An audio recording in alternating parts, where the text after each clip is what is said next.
Toda a água do lavatório eu faço dessa forma. Eu trabalho com a tubulação aqui de 50 milímetros, onde vai o anel de vedação para receber o sifão. Desço ele aqui, ó, uso curva, eu não uso cotovelo.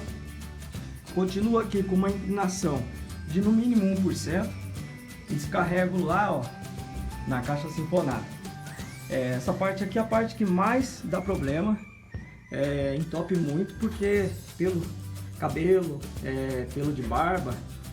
Porém, se isso acontecer, é muito fácil desobstruir porque tá ligado na caixa sinfonada. Outra coisa, na caixa sinfonada evita o retorno dos gases, do mau cheiro, mesmo que tenha um sifão aqui, que também já evita. Então essa é a forma que a gente faz. Se você curtiu, deixa aí o seu comentário